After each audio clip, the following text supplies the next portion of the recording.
Hello and welcome to the third episode of League of Liars. I am Winn as usual. Today's episode, we will be covering two sports leagues, the NBA and MLS. Now, MLS isn't very popular here in America, but even they have their fair share of this bad ownership pie. Now let's recap one important thing from our previous episode, and that is the venerable threshold. This is the point in time where a stadium is either declared outdated and must be renovated or replaced, or declared a nostalgic piece and must be kept in its current condition. Be sure to remember that all in our upcoming episodes. So with that out of the way, let us begin, and we continue on from a story we previously left off.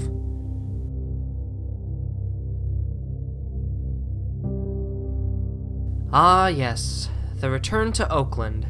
Now the Bay Area does have an NBA team, and they play at Oracle Arena in Oakland. The Golden State Warriors, the most revolutionary dynasty in basketball. We're talking since the Michael Jordan-led Chicago Bulls. However, even this franchise is another notch to the Oakland tragedy. Oracle Arena is one of the oldest arenas in the entire league. And so, they officially announced that they were moving across the bay to downtown San Francisco. While this isn't a major move, the people of Oakland are always overshadowed by San Fran.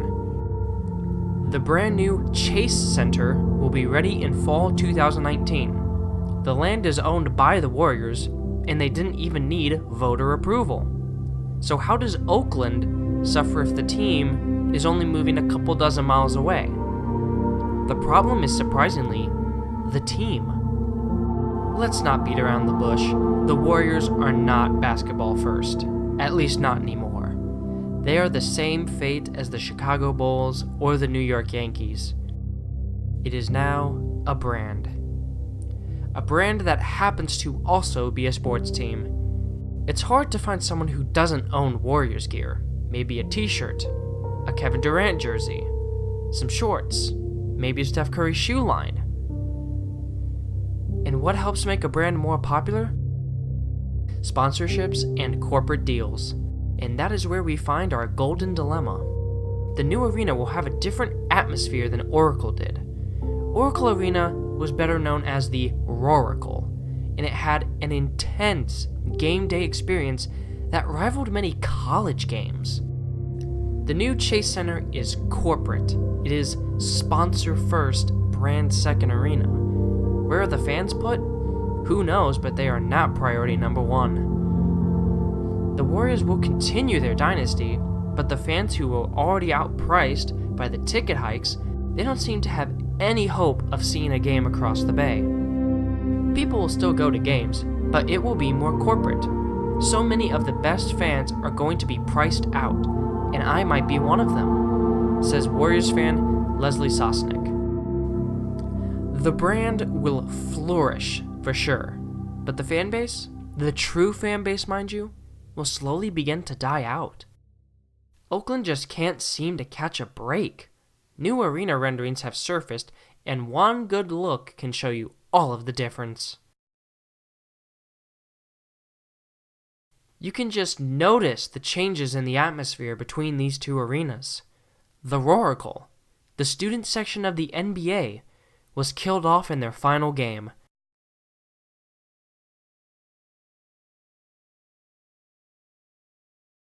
Milwaukee is not a big-time city, but that doesn't discredit their fan base. However, the Bucks seem to be the forgotten team of Wisconsin. Green Bay is world-renowned, and the Brewers have their fair share as well. But the Bucks, not so much. And this time, it's a unique twist on the stadium issue. The new owners, Wes Edens and Mark Lasry, purchased this franchise in 2014, but there was a threat. The team needed a new arena plan within the next couple of years, and it must come to fruition. If not, the team would move elsewhere. And they were not the ones who demanded the new arena. Wes is innocent. It was the NBA itself.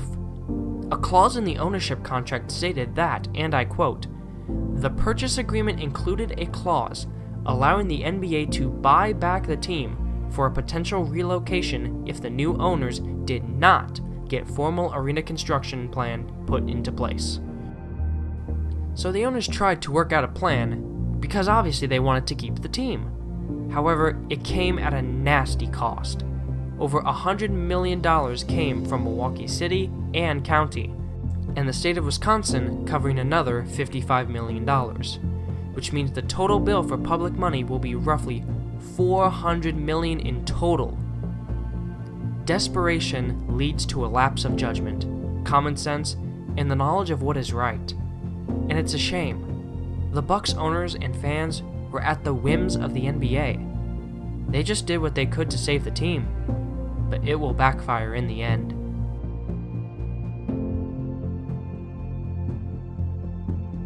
The New York Knicks are a historic basketball franchise, and with that long history comes decades upon decades of poor play and missed opportunities.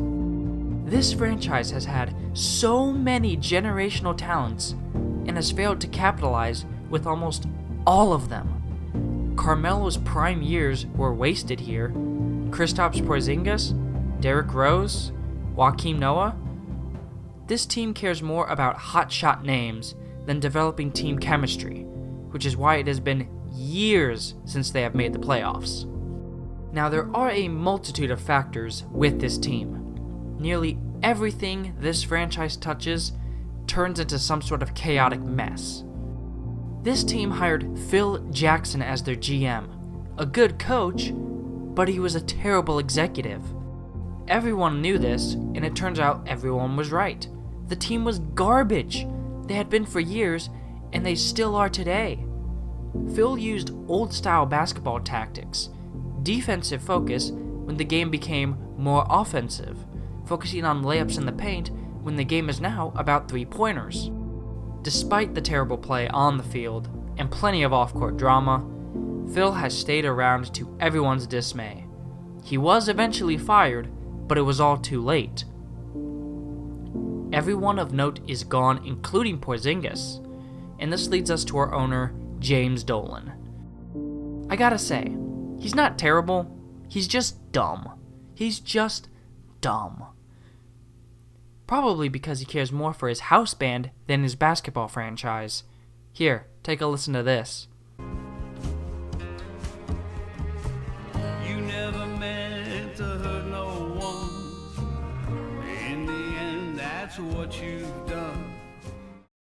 Yeah, kind of odd if you ask me. Even with the arena being completely fine, this organization is a disaster. Take a look at the 2019 summer. The Knicks were in a prime position to land Kyrie Irving and Kevin Durant.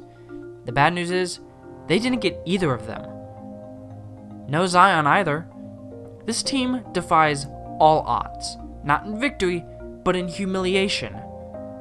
As I conclude this piece, I have 4 words that I and thousands of others shout in unity. Sell the team, Dolan.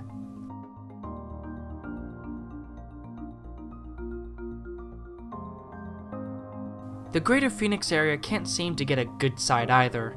With the Diamondbacks and Coyotes in stadium talks, it makes things even worse when the Phoenix Suns decide to toss their hat into the ring.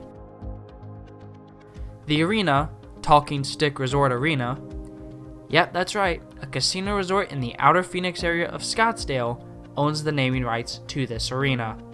And yes, once again, another Phoenix team asking for a new stadium. Here's what happened with the owner Sarver. He released a video to social media trying to calm the haters, calm the critics, saying, "I am committed to keeping this team here and I will do everything I can to try to work a deal." But wait, work a deal? If you want to keep them here that bad, you'd keep them. Even better was this public town hall meeting where this one particular old lady went in on these fools, especially Mr. Sarver, who has a net worth of about $400 million. Her passion is something you have to see to believe. I'll let her take it the rest of the way. Mr. Sarver has done nothing to improve this team in the 14 years he's owned it. He's never funded or bought, paid for 2 or 3 key players, which make any sports team, professional sports team, successful or on the road to success. He's so tight, he squeaks when he walks. And you have been negotiating with this kind of person? Shame on each and all of you. And upon you, Ed, I thought your principles were higher and better than this. We are not in the business of paying taxes to support private enterprise, and especially not an entertainment enterprise. They can support themselves or fail on their own lack of diligence.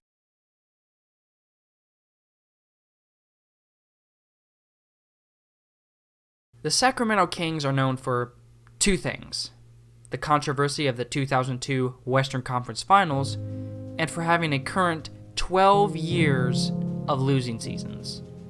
The last time the Kings had a winning record, which was 2006, the first iPhone was still over a year away from being released. Stunningly, this is actually one of the better stories. The Kings were in the old Sleep Train Arena. Yes, Sleep Train Arena. And the owners at the time, the Maloof family, didn't even seem interested in staying in the state's capital. There were discussions of a relocation to Seattle to bring back the Sonics. Other rumored cities included Virginia Beach and even Anaheim, because what the greater LA really needs is another terrible sports team. However, thanks to the likes of Ron Burkle, who intended to buy and keep the team in town, was able to convince the NBA Commissioner Stern to ask the Maloofs to retract their relocation plans. There were some asterisks with this whole thing. The new Golden One Center is a giant $284 million bill to the Sacramento public, $565 for everyone in downtown Sacramento. But for the people there, they wanted their basketball team, their only pro sports team. In this case, I can't be too harsh. They were willing to bite the bullet, and maybe someday it'll be worth it. 'Cause at the opening day, it seemed like it. There's a lot of uncertainty, as we all know, but the one thing that we do know is the love affair between this team and this city. Let's do it, Sacramento! NBA Board of Governors voted to reject the relocation of the Sacramento Kings. This is your team, and it's here to stay.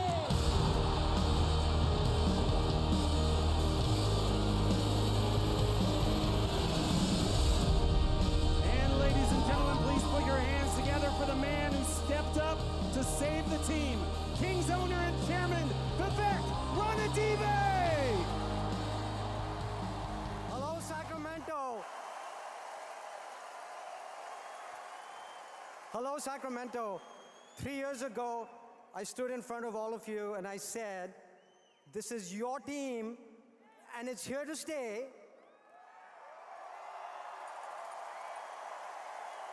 Today, tonight, I'm very, very happy to say, welcome to your new home. Go Kings!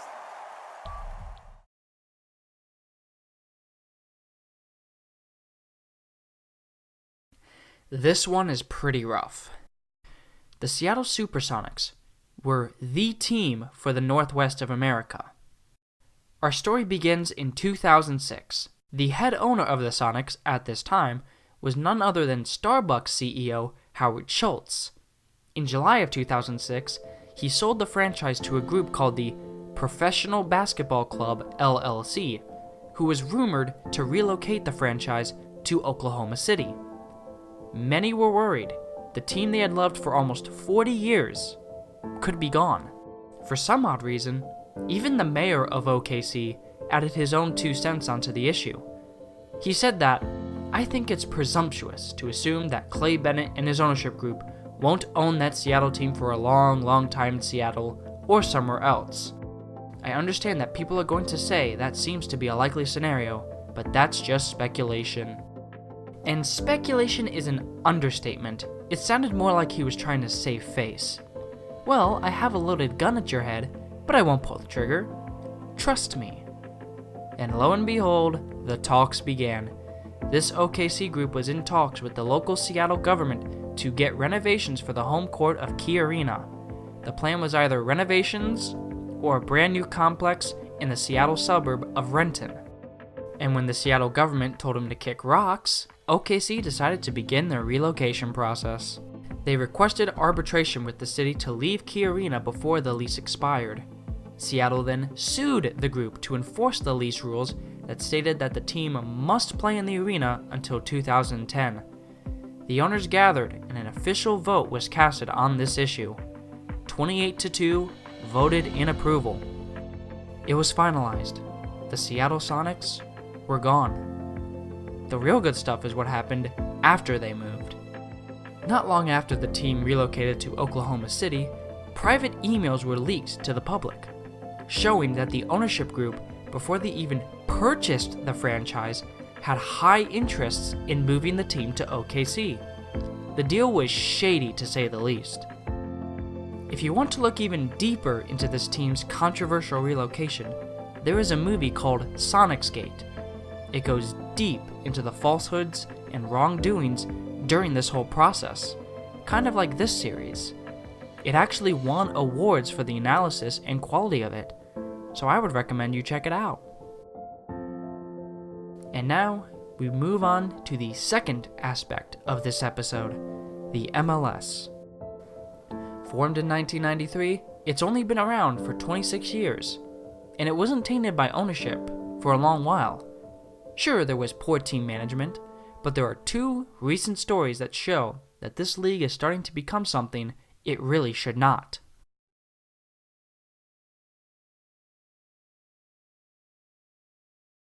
Our nation's capital, Washington, D.C. It's actually kind of a packed place. Filled with thousands of government buildings, landmarks, and parks, stadiums are not as common around here. That is until DC United, one of the original MLS teams, needed out of their current home, RFK Stadium. Now, this one is a bit more justifiable.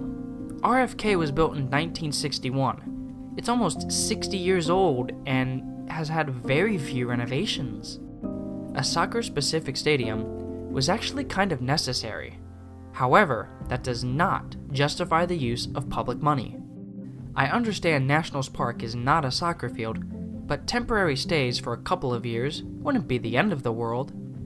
But alas, behold, Audi Field. A beautiful pitch for sure. So beautiful, in fact, that the District of Columbia is paying a hefty price tag. And there are some other soccer clubs that are considering following the ways of DC. Let's hope not.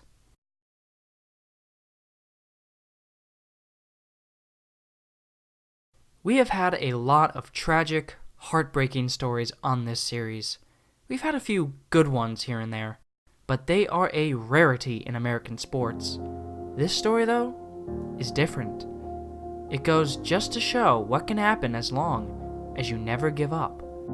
The Columbus Crew were one of the original MLS teams like DC. And for well over 20 years, the team was Ohio's soccer empire.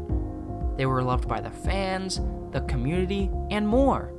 But then came Mr. Anthony Precourt, a man who blatantly and openly admitted that he had no interest in his team playing in Columbus anymore.